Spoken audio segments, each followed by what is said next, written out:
Pero ¿cuál es la forma que Dios, la estrategia que Dios nos da para que su palabra penetre y quede impregnada en los corazones? La repetición. Porque es a fuerza de repetición que nosotros aprendemos, captamos y vamos aclarando los asuntos de la vida. En asuntos teóricos, en asuntos de la palabra de Dios, a veces no se quiere la repetición, pero en las experiencias de la vida diaria se repiten y se repiten y se repiten. Y luego se dicen a uno mismo, pero si ya había experimentado esto, ¿por qué volví a caer? Y dicen, bueno, ya no vuelvo a pasar por lo mismo. Ya aprendí. No pasa mucho tiempo y otra vez caen en la misma experiencia. Y algunos ni así aprenden, ¿verdad? Algunos dicen, yo quiero aprender por mi propia experiencia, porque es mejor que aprender por la experiencia de otros. No es mejor. Es mejor aprender por las experiencias de otros, porque a veces ni con las experiencias de uno aprende, ¿no? Pero bueno, la repetición. ¿Qué más dice, hermanos? Hablarás de ellas estando ¿en dónde? ¿En la iglesia? En tu casa. En tu casa.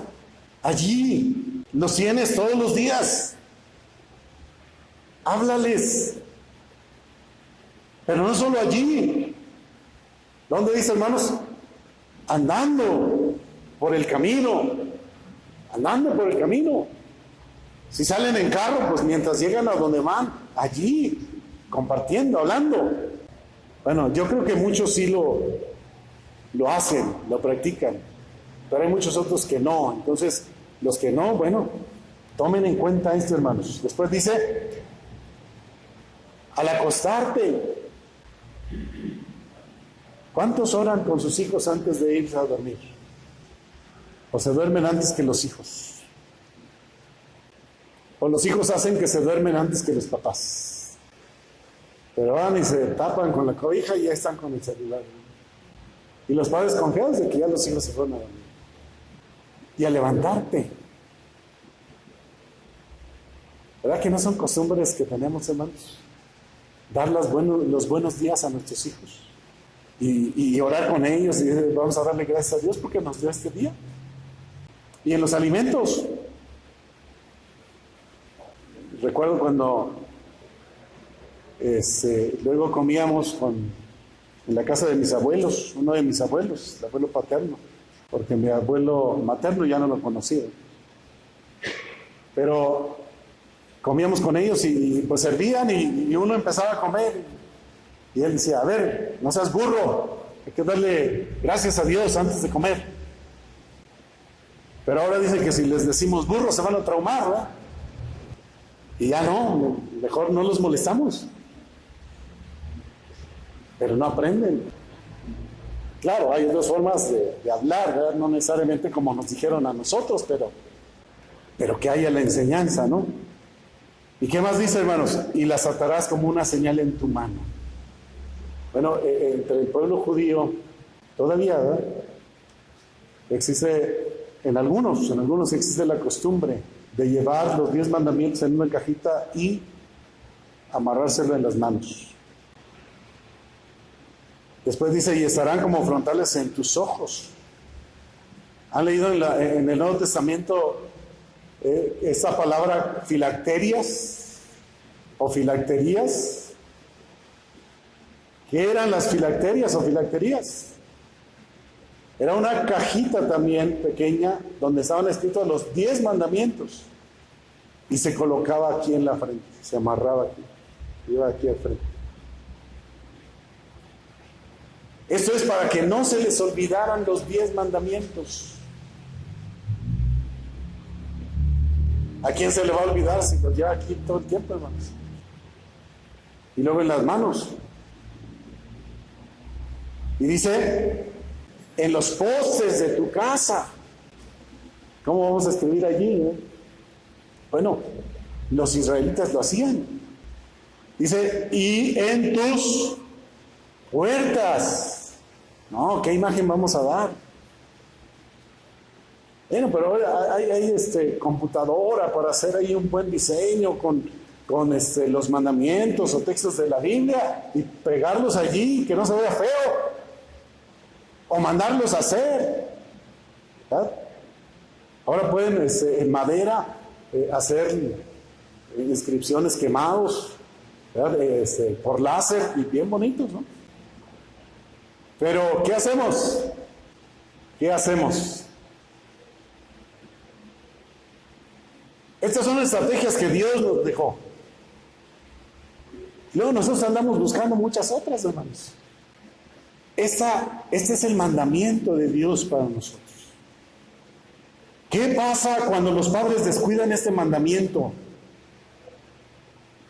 ¿O qué pasa cuando los padres abandonan este mandamiento? No solamente descuidan, sino abandonan este mandamiento. Lo que está sucediendo, hermanos. Lo que está sucediendo. Y leímos en el versículo 6, hermanos, que dice que las guardarán tú, tu hijo y el hijo de tu hijo. Y las repetirás a tus hijos y a los hijos de tus hijos. Bueno, no dice esa última parte en el versículo 7, pero ya lo dijo antes, ¿verdad? Entonces, a tus hijos y a los hijos de tus hijos. ¿Quiénes son los hijos de tus hijos? Los nietos, ¿verdad? Pero ¿qué dicen algunos abuelos? Ah, no, ese es asunto de ellos, ¿verdad? De los padres, ¿no? Son sus hijos. ¿Y qué dicen algunos hijos a sus padres? No te metas con mis hijos. ¿No es cierto, hermanos? Y cuando escuchan eso los padres de sus nietos, ¿qué dicen? Ah, no, pues entonces no me meto, ¿verdad? ¿Y qué dice Dios? Tú métete. Y si se enojan y si se molestan, ¿qué es mejor? ¿Que se molesten los padres o que se vayan los hijos al infierno? Los nietos al infierno. Las generaciones anteriores, hermanos, eran atrevidos, duros, como lo queramos llamar, ¿verdad? Nos hemos vuelto muy suavecitos. Tratamos con pincitas a los hijos, los nietos.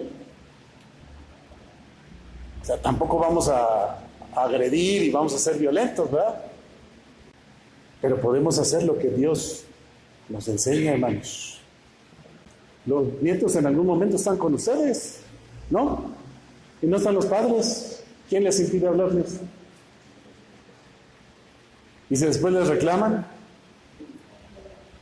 hasta les gusta a los nietos, ¿no? Pues no le hacen si les reclaman, ¿no? Es lo mínimo que podemos sufrir, ¿verdad? Hay otros cristianos en la historia que sufrieron la muerte por hablar de Cristo a otras personas. ¿Qué pasa cuando los padres y los abuelos descuidan este mandamiento de transmitir el temor y la enseñanza de la palabra de Dios? ¿Y qué pasa cuando abandonan este mandamiento?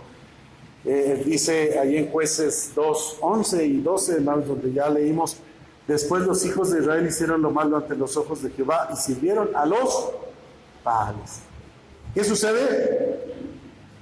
Hacen lo malo, o sea, los hijos, los nietos, hacen lo malo ante los ojos de Dios y van a servir no a Dios, sino a ¿quiénes? A los Baales. Y el versículo 12 dice: dijeron a Jehová Dios sus padres que los había sacado de la tierra de Egipto, dejaron a Jehová Dios de sus padres que los había sacado de la tierra de Egipto y se fueron tras otros dioses. Esto es lo que ocurre, hermanos. Esto es lo que está sucediendo. Los dioses de los pueblos que estaban en sus alrededores, a los cuales adoraron y provocaron a ira a Jehová. ¿Quiénes eran los Baales? Los Baales eran dioses, pero en la antigüedad tenían dioses para todos. Y Baal era el señor y amo de todo. Pero también Baal era el dios de la fertilidad, junto con Astarot. Dice el versículo 13, y dejaron a Jehová y adoraron a Baal y a Astarot. ¿Quién era Astarot? Una diosa. Era la diosa de la fertilidad. Entonces la gente de ese lugar, de la tierra de Canaán, adoraban a los Baales y a Astarot. ¿Y cómo era la adoración? Bueno, como eran dioses de la fertilidad, pues entonces hacían rituales para ser beneficiados con lluvia, para que la tierra fuera regada y entonces crecieran pues los sembradíos y tuviesen cosechas, buenas cosechas. Pero como eran dioses paganos y gente pagana, adoraban a esos dioses ofreciendo sacrificios de animales, holocaustos. Pero también ofrecían holocaustos humanos, holocaustos de bebés. Los entregaban a sus dioses para ser favorecidos, pero no era lo único. Otra forma de la adoración a esos dioses era haciendo rituales que incluía borrachera, hasta drogadicción y orgías sexuales. Homosexualismo, lesbianismo, para satisfacer a sus dioses y recibir los beneficios que esperaban. Hermanos, estos Baales y estas Astarot están presentes en nuestros días. ¿Por qué se apartan de Dios? ¿Por qué la gente no quiere volverse a Dios? Porque quieren vivir en libertinaje. ¿Y cuáles son los asuntos principales de estos tiempos? La búsqueda de la felicidad a costa de todo. La búsqueda del placer, entre ellos el placer sexual. ¿Por qué todo este asunto de la ideología de género, hermanos? Allí está el dios Baal. A ver, preguntémonos, hermanos, ¿ha cambiado la humanidad del tiempo de los jueces a este tiempo? La humanidad sigue siendo la misma. Entonces, cuando los hijos de los cristianos se apartan de Dios y quieren caminar solos, ¿hacia dónde se dirigen, hermanos? Si no sirven a Dios, ¿a quién van a servir? A los dioses de este mundo, representados por la filosofía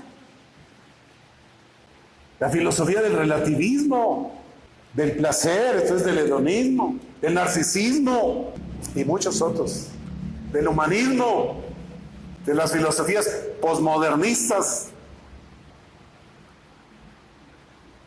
Esos son los nuevos dioses, hermanos, de estos tiempos. ¿Qué pasa cuando se descuida? Pues van detrás de esos dioses y inconscientemente los están sirviendo. Claro que no van a decir, no, pues yo sirvo a... No, pero en los hechos, en la práctica. ¿Y qué va a suceder también, hermano? Dice el versículo 14, y se encendió contra Israel el furor de Jehová, el cual los entregó en manos de robadores que los despojaron y los vendió en manos de sus enemigos de alrededor, y no pudieron ya hacer frente a sus enemigos. Por donde quiera que salían, la mano de Jehová estaba contra ellos para mal, porque Jehová había dicho, y como Jehová había dicho, y como Jehová se lo había jurado, y tuvieron gran aflicción, gran sufrimiento, gran dolor, gran tristeza. ¿Qué es lo que estamos escuchando y observando en estos días, hermanos? Suicidios y más suicidios, cada vez aumenta más. ¿Y por qué? Porque pierden el sentido de la vida, el sentido de la existencia. Porque la vida que han llevado les ha causado tanto dolor que ya no quieren seguir experimentando tanto sufrimiento. Y otros no eligen el suicidio, sino eligen ser los aguijones de otros. O sea, los causapleitos de otros, causaproblemas de otros. Porque si ellos no son felices, ¿cómo van a ser felices los demás? Y adquieren un poco de placer al ver sufrir a los demás. Pues eso es lo que estamos viendo, hermanos. Eso es lo que está pasando en la sociedad. Ahora, pero estamos hablando de los hijos de los cristianos, ¿no? Pues van a padecer lo mismo. Y los vemos, bueno, yo no sé ustedes, pero tengo muchos conocidos que fueron adolescentes y jóvenes en la generación mía. Y están padeciendo, están sufriendo por la vida que decidieron llevar. Alejados de Dios, separados de Dios. En un principio pues parecía que todo iba viento en popa y hasta uno llegaba a envidiarlos. Pero gracias a Dios que no cayó uno en eso, ¿verdad? Y después de que ha pasado el tiempo, los ve y no es deseable. Padres, pues tenemos que revisar, ¿no? Abuelos, tenemos que revisar. ¿Qué estamos haciendo con este mandamiento de Dios? Que enseñes a temer a Dios, a tus hijos y a los hijos de tus hijos. Que les enseñes los mandamientos de Dios. Que los conduzcas a Dios. No es hablarle una vez a la semana o cada mes o cada vez que nos encontramos. Las veces que sean necesarias. Hay otras partes donde la Biblia dice que los padres, pues los que temen al Señor, deben ser estorbo a sus hijos cuando vean o se den cuenta que van a hacer algo que no es bueno ante Dios y también cuando se sabe que va a ser para su mal. Y se van a molestar y se van a rebelar. Y algunos hasta van a ofender. Algunos hasta se van a alejar. Pero ¿qué es mejor? ¿Qué es mejor? ¿No es mejor la salvación de ellos, hermanos? ¿No es mejor que caminen con Dios? ¿No es mejor que tengan vida eterna? Eso es mejor. Así que, hermanos, tenemos un desafío. La hemos tenido desde que somos cristianos, pero la seguimos teniendo y la vamos a seguir teniendo mientras estemos aquí, hermano. Recuerden, no solamente a nuestros hijos, sino cuando nuestros hijos tengan hijos también. Adoptemos el lema de Josué. ¿Cuál es el lema de Josué? Yo y mi casa serviremos a Jehová.